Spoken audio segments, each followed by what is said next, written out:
Ciao, io sono Tiziana, ma gli amici mi chiamano Tilly. Dimentica tutto quello che sai sugli onigiri.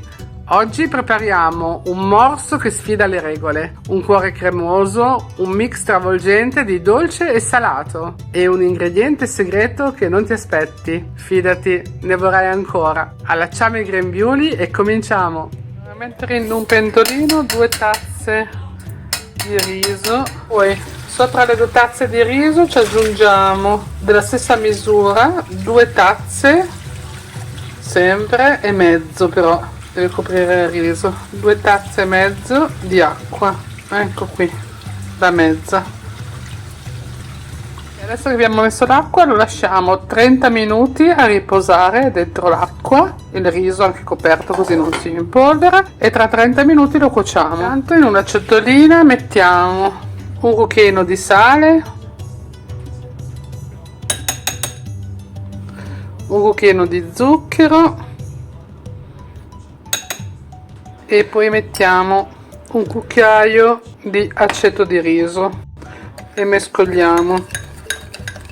Ok, mescoliamo, poi gli diamo una leggera scaldata senza farlo bollire, così si scioglierà meglio sale e zucchero. Va bene, anche lo prendiamo e lo mettiamo un attimo in microonde, anche perché così lo facciamo nella stessa ciotola, evitiamo, ecco qua, ma proprio una leggera scaldata, 30 secondi, non alla massima potenza, non deve bollire.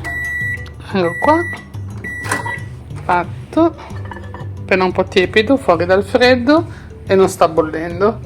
Adesso aspettiamo che sia finito di cuocere il riso.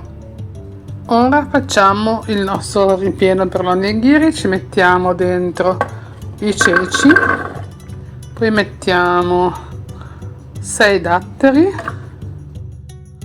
4-5 pezzettini di zenzero se vi piace, e poi mettiamo mezzo cucchiaino di alghe essiccate wakame e mezzo cucchiaio di tahina. Ok, ci è andato giù. Adesso mescoliamo tutto, trittiamo bene.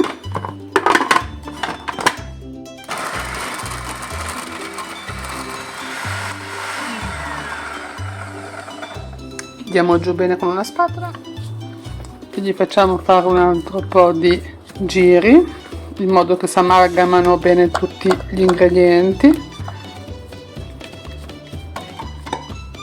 Togliamo la copertura e intanto che frulla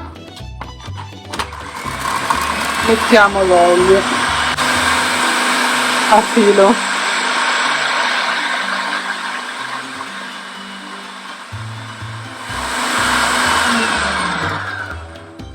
Rimescoliamo di nuovo perché sennò si attacca al bordo, ecco qua. Andiamo.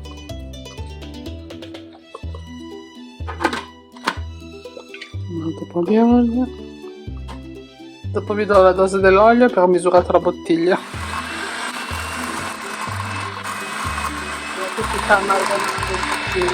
Non deve essere liquido come l'hummus, è un po' più denso, mi raccomando, cioè non troppo cremoso. Dovremmo esserci. Sì, molto bene, perfetto, vedete è denso comunque, quindi se è pastoso è più facile da lavorare. Ok, adesso regoliamo di sale, ultimo giro. I datteri gli danno quel sapore per il gusto un po' dolce, lo zenzero un po' piccantino, e è vero che l'alga gli dà della sapidità, però bisogna aggiungere un po' di sale. Perfetto. Se vi piace potete mettere anche l'aglio, io non l'ho messo perché no, esatto, al bimbo non piace, si sta già lamentando, no, l'aglio no. Perfetto, ci siamo. Ora che è passata mezz'ora facciamo subito, mettiamo sul fuoco il nostro riso per 15-20 minuti a una fiamma medio-bassa, mi raccomando, passiamo la fiamma, ok. Questo sarà l'interno dei nostri onigiri, assolutamente vegetariano, anzi vegano, perché è una ricetta proprio vegana anche. Ecco qua, adesso il nostro riso, come vedete, ha già ritirato tutta l'acqua, quantomeno quella visibile. Lo lasciamo coperto, spegniamo il fuoco. Sono passati 15 minuti, quindi direi di non aspettare i 20 stavolta, e lo lasciamo 10 minuti fermo, poi lo tiriamo fuori e lo condiamo con l'aceto, con l'acetolina che abbiamo fatto prima. Aceto con sale e zucchero. Allora, adesso tiriamo fuori il nostro riso, che è ancora bello caldo, lo mettiamo nella ciotola bella aperta, a cercare di raffreddare il prima possibile. Benissimo.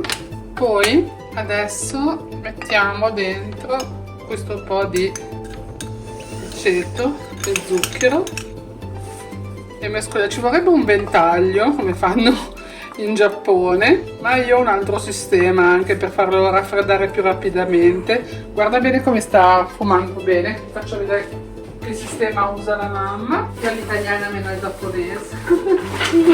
Mettiamo sotto, questo ovviamente è un vetro resistente, sotto i nostri panetti azzurri, così raffredda molto più rapidamente da sotto. Vedete come fuma? Ecco qua, adesso tutto il riso ha assorbito tutto quanto lo zucchero e l'aceto e il sale. Adesso lo facciamo raffreddare più rapidamente, così dopo formiamo i nostri onigiri. Se volete lo potete anche coprire, ma io preferisco che fumi bene, tanto lo facciamo che è ancora morbido. Allora prendiamo su un po' di riso, gli diamo già una prima forma, la appiattiamo un pochino, gli diamo una forma più o meno triangolare, adesso vediamo cosa viene fuori. Ok, così, scavando un po', lasciando una specie di buchettina, dove dentro metteremo il nostro composto vegano di ceci, un bel po' di ripieno, ok? Poi sopra gli mettiamo dell'altro riso, aspetta, l'ho riempito un po' troppo sto giro, scusate, un po' meno, ecco. Sopra gli mettiamo dell'altro riso, così, e gli diamo la tipica forma dell'onigiri, schiacciando. Ecco, guarda qua. Faccio con i guanti, se no già Se non ti sporchi. No, più che mi sporco si attacca a tutte le mani ovviamente, In no? effetti. Poi in realtà vanno bagnati anche i guanti, perché sennò si attacca anche lì. Sì. Ok, è venuto bello grosso questo, lo mangi tu così grosso? Sì. Passiamo un pochino l'altezza, va? Eccoci. Ora ci mettiamo larga sul fondo, ok? Per tenerlo in mano, così.